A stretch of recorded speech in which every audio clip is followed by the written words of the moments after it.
Good afternoon, everyone. I don't have any opening comments today, so Matt? Really? You have nothing at the top? I have lots on my mind, lots to say, but I'll let you start with a question. I'll let you start with a question first. Lots on your mind? What do you have? What's on your mind? Why don't you All right. start with a question, and Can I go through just two things real brief, and then Sure. we get into the Middle East? One, do you have anything on the extension of the detention of the RFE reporter in Russia? I do. So I would say that we are deeply concerned about her pretrial detention. We have requested consular access. So far, it has not been granted. We will continue to press for it, and we have asked the Russian government for more information on her situation. Okay, and is it correct you still have not gotten any access? We have not even been officially notified of her arrest by the Russian government, but we are aware of the reports, and so because of that, we are communicating with her attorneys, and we have requested consular access. Okay. Secondly, on Turkey and Sweden, President Erdogan submitted the bill to the Turkish parliament today to ratify Sweden's accession to NATO. Do you have anything to say about that? Yeah, we welcome that step. Obviously, we have been calling for ratification of Sweden's accession for some time, and we look forward to that bill being considered in the Turkish parliament and passed as soon as possible. Okay. Now on to the Middle East. I want to go back to something that the Secretary addressed last week and over the week, or tried to address. I'm not sure he actually did address it. But that is the question of whether you guys believe that Israel has been so far in its response to the attacks of October 7th, been responding in, been adhering to the international rules, international laws of war, international humanitarian regulations. When the Secretary said there'll be plenty of time to work that all out, does that mean that you guys have not made any kind of a determination at all in terms of what they're doing? No, we have not made any kind of formal determination, but it's a matter we're in close communication with our Israeli counterparts. The President has discussed this with Israeli leadership. The Secretary has discussed this with Israeli leadership, and we've talked about it publicly, the fact that we believe it's important that Israel comply with all laws of war. That is the responsibility of democracies. It's the responsibility of all countries, and we'll continue to make that clear to them. I do, as always, when asked about this question, do think it's important to remind people of the context, which is that Hamas continues to embed itself inside the civilian population. Hamas continues to put legitimate military targets inside civilian infrastructure and use the civilians of Gaza as human shields. We know that Israel does notify civilians when it plans to conduct airstrikes, say against residential buildings, and gives those civilians an opportunity to vacate the premises.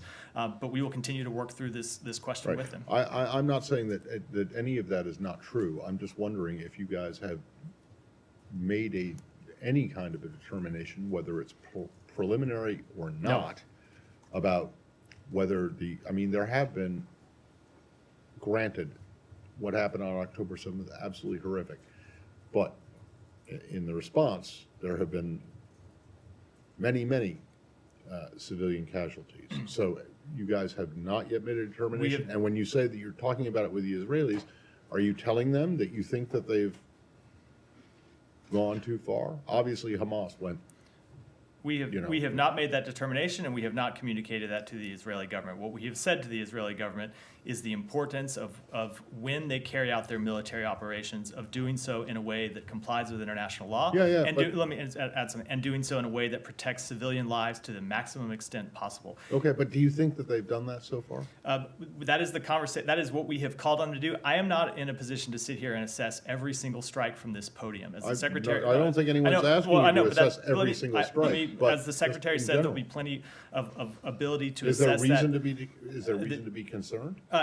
Obviously, there is reason to be concerned every time there's a civilian death. We mourn the loss of every civilian death, whether it be a Palestinian civilian or whether it be an Israeli civilian. But again, you have to look at these strikes and you have to look at their operations in the context that I just said, where you have legitimate military targets that are embedded in civilian infrastructure. So it is a very extremely unfortunate byproduct of this campaign that there are civilians that are unfortunately harmed and civilians that are killed, which is why we're working to establish areas inside Gaza where civilians can be safe from harm.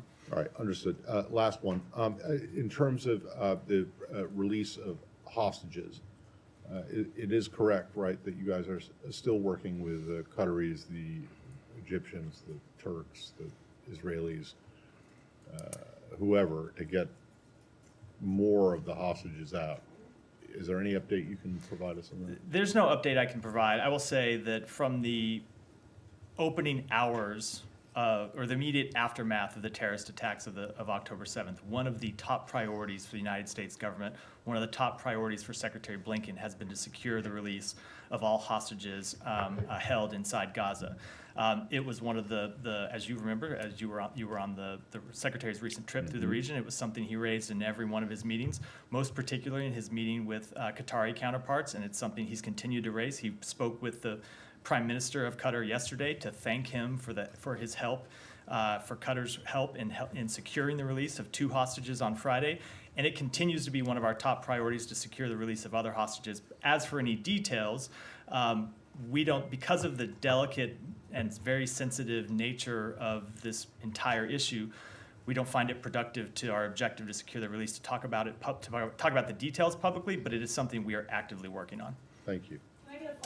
I'll go to Humera and then. Matt, there's been a lot of reporting that U.S. government is basically trying to hold off the Israeli ground offensive, and I know that from various U.S. officials, it's been said that you're not trying to tell them how to do or like what to do, when to do. But I mean, can I just ask you, is the United States advising Israel to hold off on the ground operation? I'm not going to get into the details of our private conversations with the Israeli government, with the Israeli leadership. What I'll say, in all of our conversations, we continue to talk to them about the importance of having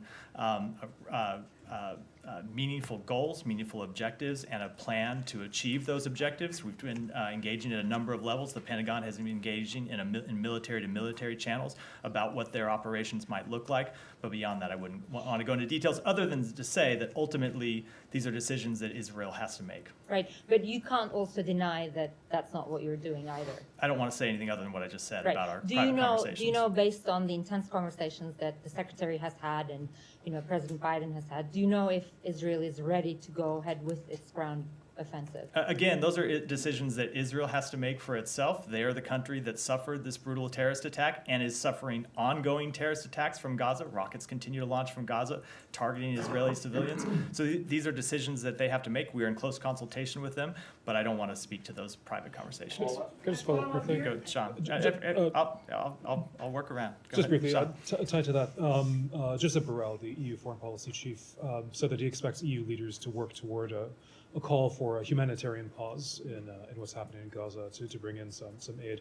Is the United States in conversations with the Europeans about that? Would the United States support such a call? We are in conversations with the Europeans about this question of getting humanitarian aid in, and we are in conversations with the government of Israel and the government of Egypt about how best to get humanitarian aid in. But I think with this question, whether you call it a pause or whether you call it a ceasefire, you have to think about what that would mean in this context when Israel has suffered this terrorist attack and Israel continues to suffer ongoing terrorist attacks. There are rockets, as I said a moment ago, that continue to be launched from Gaza targeting Israel. Any ceasefire would give Hamas the ability to rest, to refit, and to get ready to continue launching terrorist attacks against Israel. You can understand perfectly clearly why that's an intolerable situation for Israel, as it would be an intolerable situation for any country that has suffered such a brutal terrorist attack and continues to see the terrorist threat right on its borders. So while what we will continue to do with respect to this question is focus on getting humanitarian assistance in to Gaza. We've seen deliveries go in for the past 3 days, and our special envoy on the ground, David Satterfield, is working intensively to establish ongoing mechanisms for the delivery of humanitarian assistance, and we're working to establish places where civilians can be safe from harm inside Gaza. And has that been communicated to the Europeans as they discuss? We have had those conversations in all of our diplomatic conversations. I think we've been pretty clear about our policy. Go ahead, Jen. Thanks, Matt. On the hostages who were released last week, do you have any updates on how they're doing, their status? Will they be coming back to the United States? In terms of both their medical status or what their travel situation might be, I will let them speak to that. I don't think it should be the position or the business of the United States government to speak to what private individual citizens have to do. I will say that the Secretary had the chance to speak to them on Saturday, found them to be in good condition, in good spirits in his conversation. As to whether they intend to stay or travel back, I'll let them speak to that. And then on the Rafa Crossing negotiations, where is Satterfield right now? Last I checked, I guess it's around 8:30 Israel time, he is in Israel.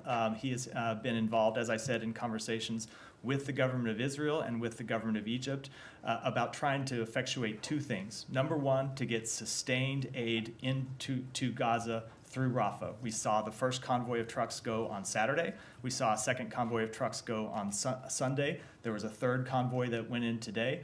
And he's been working on a sustained delivery mechanism, I said, with the government of Israel and the government of Egypt. I should have also mentioned with the United Nations, to ensure that humanitarian aid can continue to flow in. And then at the same time, he's been working with those two governments and with the UN to ensure that the U.S. civilians who are in Rafah, or who are in Gaza, who are stuck there, as well as other foreign nationals, can come out through the Rafa Crossing. And then lastly, on these uptick in Houthi attacks towards Israel, do you see them as actually targeting Israel, and do you see Iran as directing these attacks or just facilitating them? So I don't want to speak to assessment of what they might be targeting. I'll leave it to the Pentagon to offer any assessments that they have on that question. I will say that we are concerned about an increase in attacks by Iranian proxies in the region, whether they be targeting U.S. interests or whether they be targeting other interests in the region. We hold Iran accountable for those attacks. And as the Secretary said yesterday when he was interviewed, it's something that we are preparing for and are ready to respond to if necessary. So you see Iran as directing these? I didn't say they're directing. Whether they're directing them or not, these are militias that they have sponsored and they are responsible for them. Go ahead. I'll come to you, Said. Don't. I wanted to clarify on your answer to Matt about the assessment or not assessment of compliance with international law. Are you saying that without making a legal determination, you're basically assuming that when the Israelis strike in Gaza, they're hitting military targets, even though they've essentially destroyed Gaza City with their most unprecedented airstrike campaign? Yes, I'm going to use my own words, and I can restate them. But the words I used, which are, you have to remember the context in which Israel is carrying out those strikes, and that is against an opponent, a terrorist organization that has embedded its infrastructure inside civilian buildings, in schools, in hospitals, under hospitals, inside residential apartment buildings. So Israel has a legitimate right to carry out military obligations targeting a foreign terrorist organization. It should do that in a way that minimizes, to the maximum extent possible, civilian harm, and that's what we've made clear to them. Go ahead. Follow up on Qatar. Is the U.S. hoping that Qatar is going to play a role in releasing further hostages? Absolutely. We have made that clear publicly. We have talked with, as I said, really since the immediate aftermath of the attacks on October 7th, one of the first calls the Secretary made was to the Prime Minister of Qatar. We then had a follow-up meeting in Qatar during his trip to the region where we talked about if there was anything that Qatar could do to secure the release of hostages. We would welcome them doing that. You heard the Secretary thank the government of Qatar for their work when he stood at this podium on Friday, and we continue to work with Qatar to try to secure the release of all hostages. Sorry, what is the State Department's assessment about, I guess, what is in it for Qatar? Why is this in their interest to help us secure the American hostages? Qatar is a longtime partner of ours who has responded to our request because I think they believe that innocent civilians ought to be freed. One last question, if I may. Tomorrow, what is the Secretary hoping to see happen at the UN tomorrow? I will defer that question until tomorrow. Our work with regards to what happens at the United Nations is still ongoing.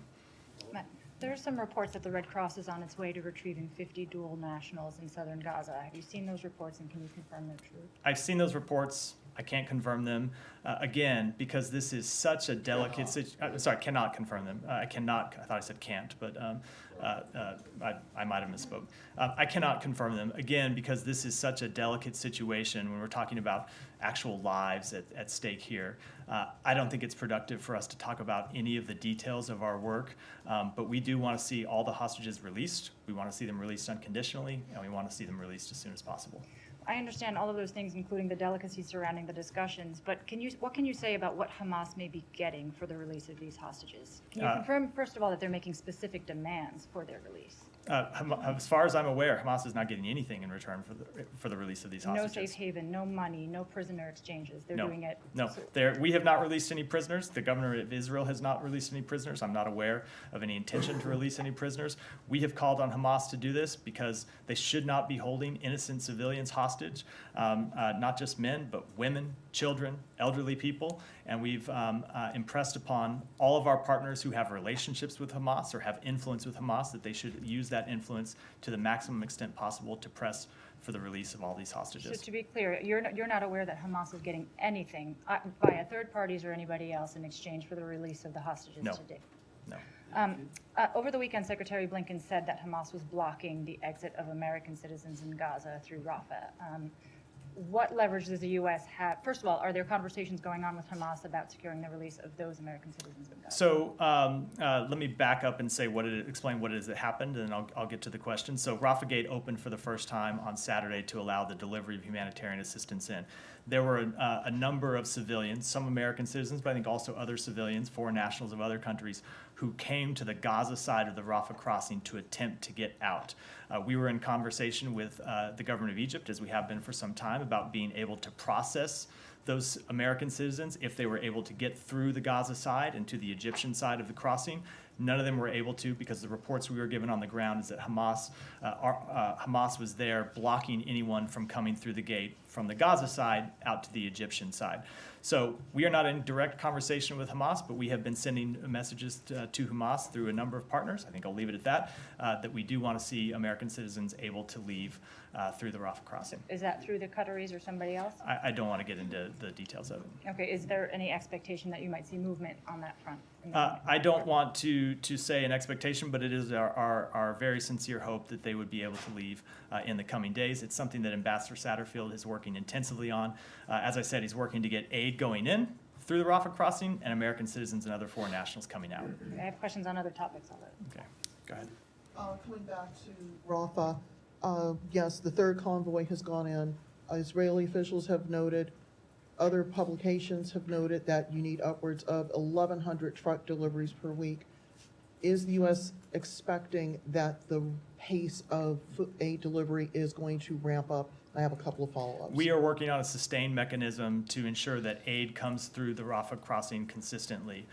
You're right that we do not think the delivery of one convoy, two convoys, three convoys is sufficient. We want to see sustained traffic going through Rafah, delivering humanitarian assistance. And the exact mechanism of how we do that is something that Ambassador Satterfield has been working on with the government of Egypt, the government of Israel, and the United Nations. Haaretz is reporting that Hamas Who is Haaretz. Okay. Is reporting that Hamas wants to see fuel deliveries coming in. You have hospitals inside Gaza saying that they need fuel specifically to keep the hospitals operating. Israel, understandably, does not want fuel going in because of the high risk of diversion. What can be done to ameliorate the suffering of people inside Gaza if the Israelis have a legitimate view that the fuel could be used to launch further attacks against them? That is an issue that we are discussing now with Israeli authorities. The humanitarian organizations that are operating inside Gaza to distribute the humanitarian assistance that we have flowing in from Rafah need to have the ability to do so. They need fuel to be able to do so. Fuel is important to the desalination of water. It's important to the provision of medical care. As you said, the Israelis do have legitimate concerns about the diversion of any fuel to Hamas. You can understand why they would be concerned about that, and so that's one of the issues that Ambassador Satterfield is working through. And then finally, there's also some reporting that apparently Turkey has expelled a Hamas political leader. Who is this person? Was this person expelled on the U.S.'s advice? Do you know where this person is? You know, how significant is this? I've seen those reports. I don't have any information about them at this time. Thank you. Go ahead. Thank you, Matt. You said that Hamas embeds itself among the civilian population and they use hospitals and schools to launch attacks. So is this a U.S. intelligence assessment applies to this current war that actually the rockets that have been fired are from hospitals and schools? I'm not speaking to any specific intelligence assessment about a rocket that's been fired in the past few days, but it is long-standing knowledge, not just from U.S. assessments, but from other assessments, that Hamas does embed its infrastructure inside civilian populations. Okay. By definition, you define Hamas as a terrorist organization. You actually design them as a terrorist organization. So you don't expect them to abide by any laws. But the United States does, because you respect international law and you hold human rights very high up. So how do you assure civilians in Gaza that the United States is doing everything possible to make sure that the casualties that we have seen, the 5,000 of the civilians, that actually you did everything possible to make sure that we're not going to see another death climbing up with this number? And can you confirm among these 5,000, do you have any estimate of how many Hamas fighters were killed? I do not have those estimates, but in terms of what the United States has done, let me just point you to the work that we have been doing in the past week. The Secretary traveled extensively through the region. At the end of that trip, he returned to Israel after meeting with Arab leaders to work with Israel to develop a plan to get humanitarian assistance in and to establish safe areas inside Gaza where civilians could go to be safe from harm. And so there was, a great deal of work by the Secretary first, and then by the President of the United States, who flew to Israel to cement that agreement with Prime Minister Netanyahu, and then in a phone conversation from Air Force One on his way home with President al-Sisi of Egypt. So the United States has been working overtime, first at the Secretary's level, then at the President, and most recently with Ambassador Satterfield, who is on the ground, to ensure that we are getting humanitarian assistance in to civilians inside Gaza, that we are establishing these safe areas where they can be safe from harm. And then, as I said, we've made clear on a number of occasions, with both publicly and in our conversations with our Israeli counterparts, that their military operations need to be carried out in a way that, to the maximum extent possible, protects civilians from harm. Sorry, I have two more quickly. One is the UN saying that basically more than 50% of Gazans' homes have been destroyed.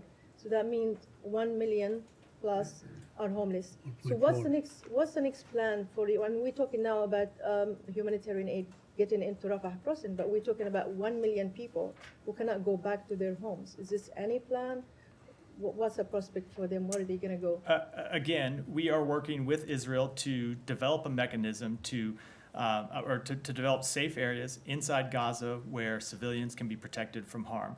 We're also working with Israel to develop a mechanism that would help protect medical facilities, humanitarian sites, including areas of civilian shelter, UN facilities, distribution points, including for water and crossing points, and humanitarian convoys that include supplies and our people. So we are actively working on that question, knowing that, again, you have to remember the context. Israel was the victim of a horrific terrorist attack. They have the right, they have the obligation to defend themselves militarily, as any country would against a terrorist organization that launched that attack. But in that context, we are working with Israel to ensure that that civilians are protected to the greatest extent possible, and humanitarian aid can flow to them. Can you tell us One more, and then let me go to Saeed. Sure. Can you tell us about a meeting the Secretary had with the Arab and Muslim community in the State Department today? Did the meeting take place? Yes, the Secretary has met or is meeting this afternoon today with leaders of the Palestinian and Arab American communities, as well as meeting with Jewish American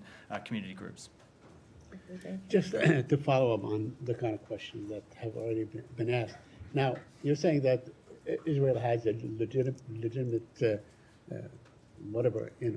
strike anywhere that they feel that Hamas fighters might be there. Assuming that you have Hamas fighters or Hamas operatives in every single building in Gaza. So they have the right to strike every single building in Gaza? I don't want to go into assumptions or Right. hypotheticals. I But- will say, but that- I but can that- repeat that- what I that- said before, Right. which But is that- if there is a but that's your legitimate, if there assumption. is a Okay. legitimate, All right. I'm not granting your assumption. If there's a Right. legitimate military target, they have the right to strike it, yes. Okay. In doing So- so in a way that to the maximum extent so- possible minimizes civilian harm. So let me ask you about a specific target, Al-Quds Hospital.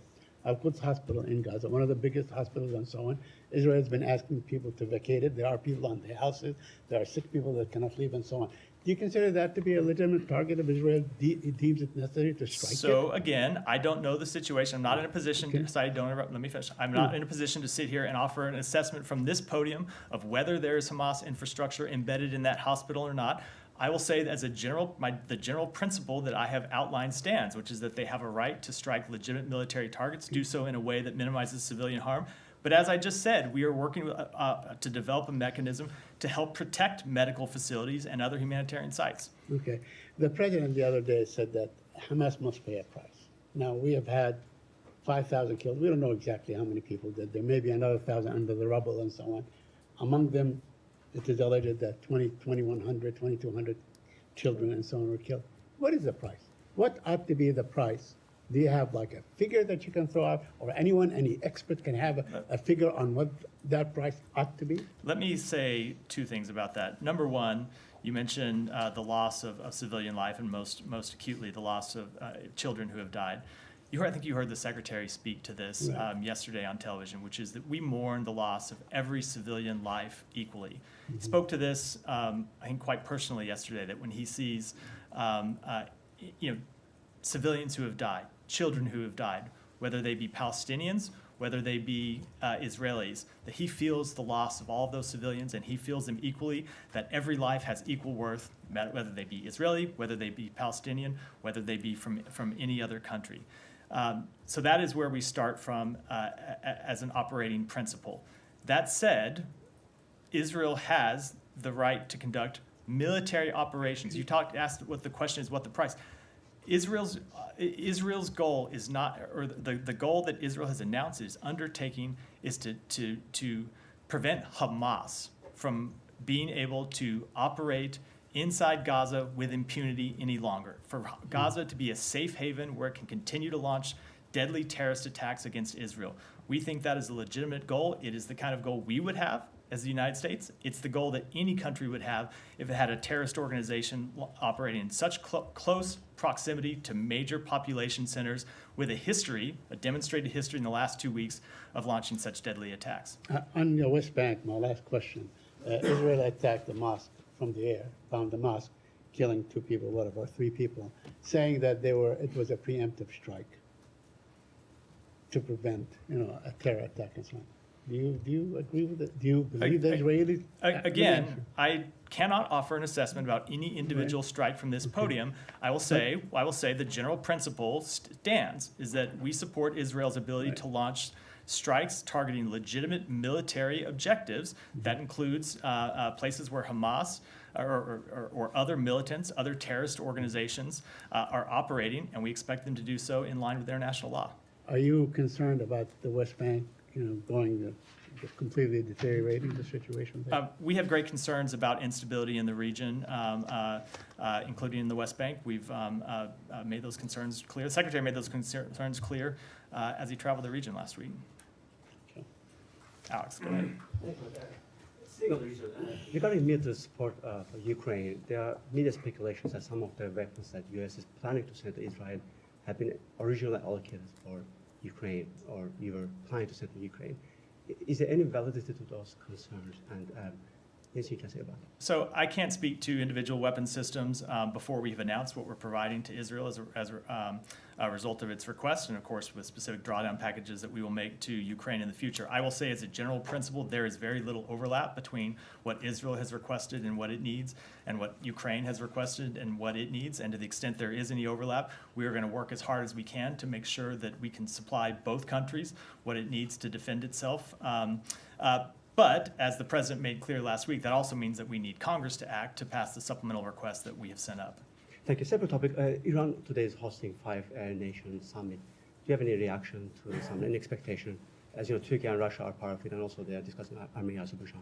Any comment on that? With respect to the Armenia-Azerbaijan question of it, we welcome any good faith engagements that contribute to peace and stability for the people of the South Caucasus, regardless of where those talks happen or who is hosting them. But that being said, we recognize the South Caucasus' delicate geographic position regarding Iran and Russia, but we have not found these countries to be reliable partners to understate matters. My final question, just to go back to the original question Matt asked about RFL reporter, can you give us a little bit sense of the communication channels you have used so far to reach out to Russians and to ask for details about her arrest?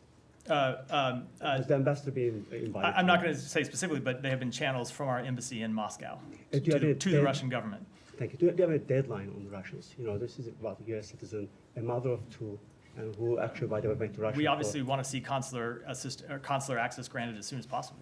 Are you considering any legal action if Russia does not get back to you? I wouldn't want to preview any steps we would take. There is sanctions or any other. Again, I never want to preview any steps we take before we might take them. Thank you.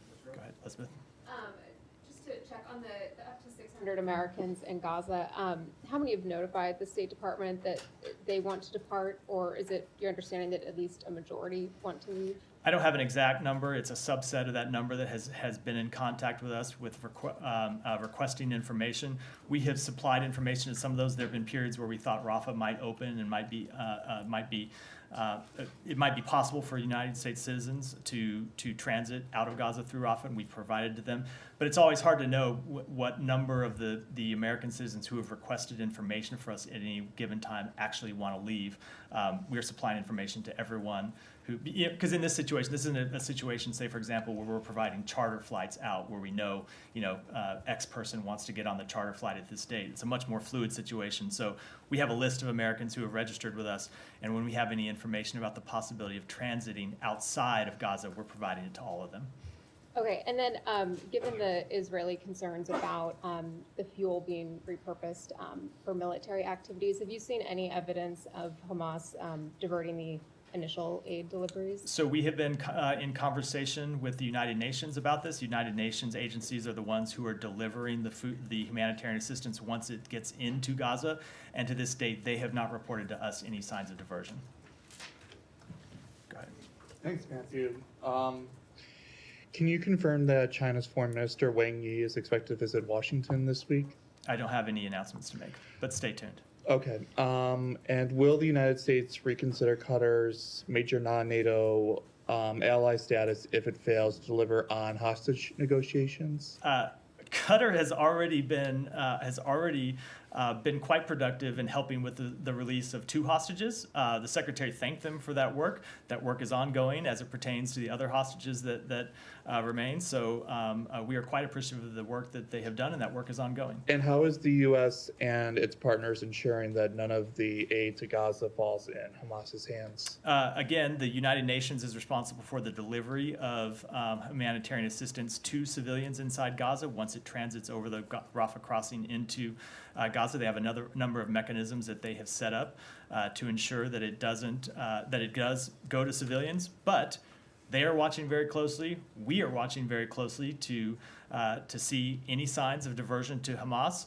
As the president has said publicly, if Hamas does divert any of that aid, it would jeopardize the delivery of future tranches of aid. So it is very important that if Hamas really does support the Palestinian civilian population, as it claims to do, that they not divert this aid. And finally, I'm going to work around. Shannon, go ahead. Thanks so much. One more follow-up on the Rafa Crossing and the hundreds of Americans that are still in Gaza.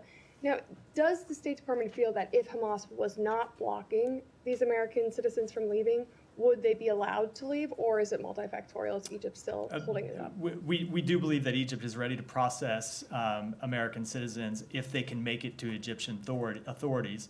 Hamas just has to stop blocking their exit. And a quick follow to that, does that extend to their immediate family members as well? We are working on trying to get American citizens, their family members, and other foreign nationals out. It is an ongoing conversation and an ongoing process, but that is our goal.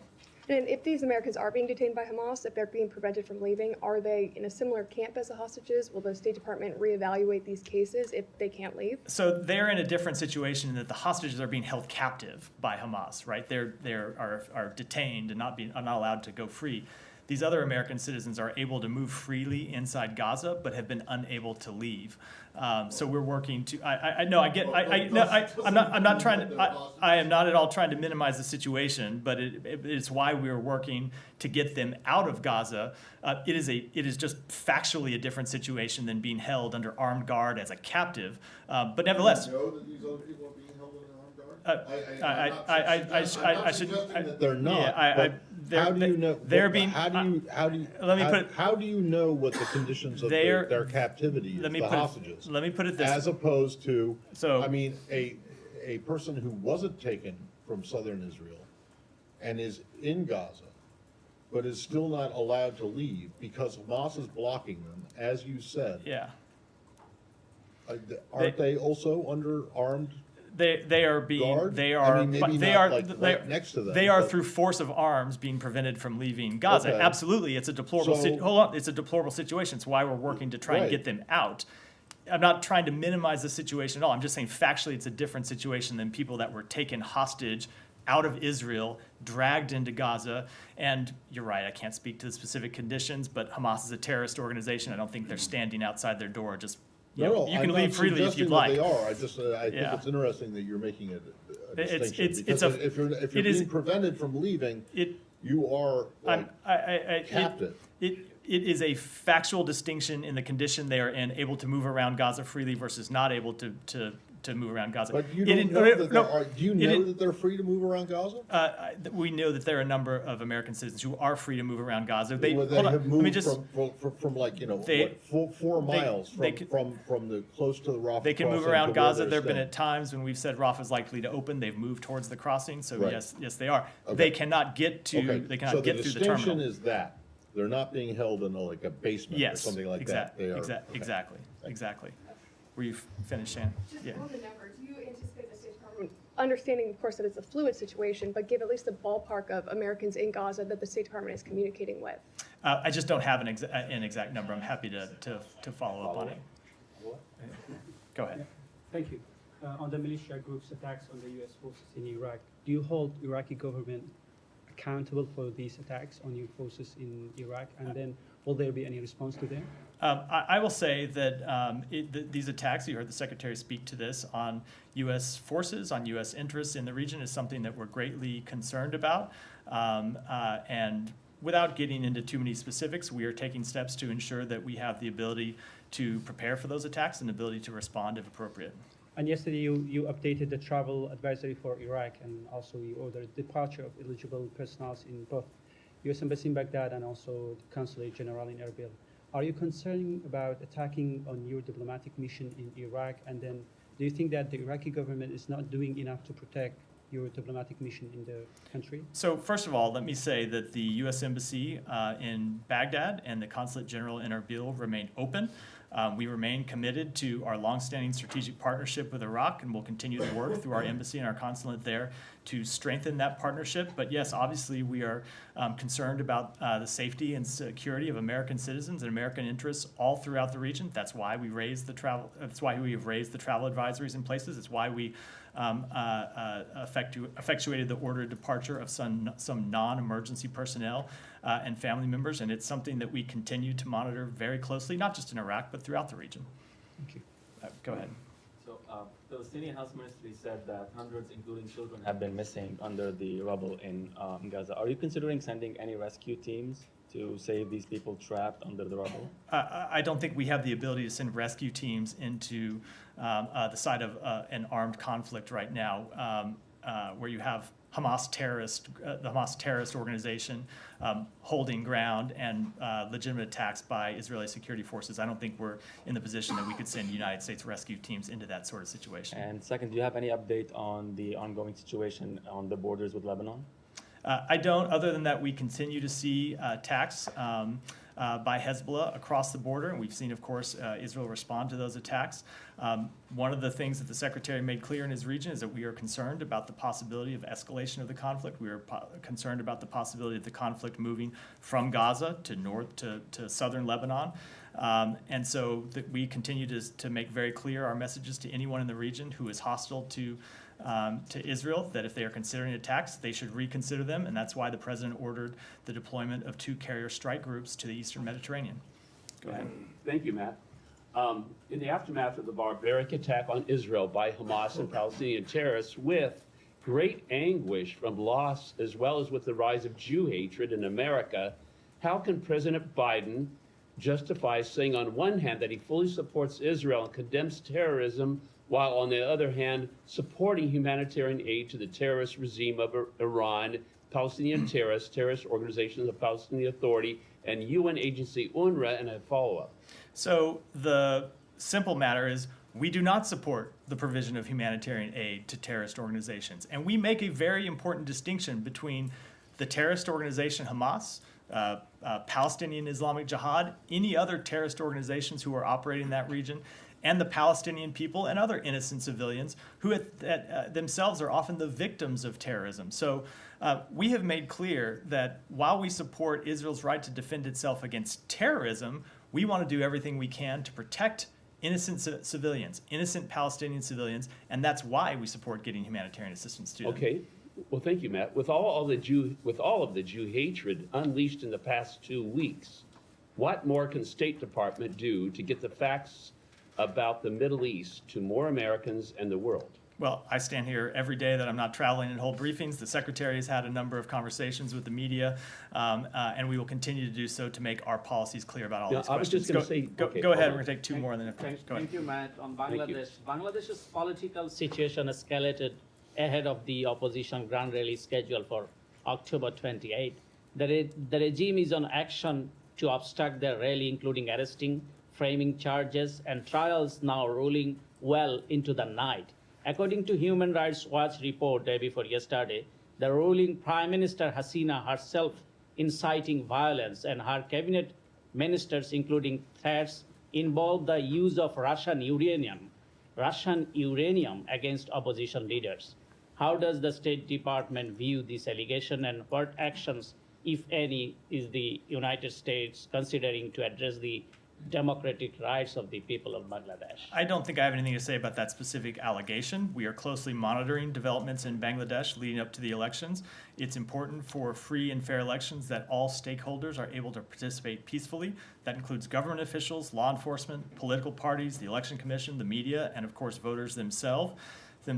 And we will continue to call on all stakeholders to respect the rule of law and to refrain from violence, harassment, and intimidation. One more very quick. Referring to the recent meeting with the National Security Advisor, Bangladesh ruling Prime Minister claimed that she told the National Security Advisor why U.S. is asking their embassy personnel security from the law enforcement agency, as U.S. is imposed sanction on their security forces. And Ambassador Peter Hush expressed concern not only for his security, the embassy personnel in the EU many times asked from this podium to uphold the Vienna Convention. So what is your comment? So I will say it again, which is that under the Vienna Convention on Diplomatic Relations, Bangladesh has obligations to take all appropriate steps with respect to protecting diplomatic premises and personnel.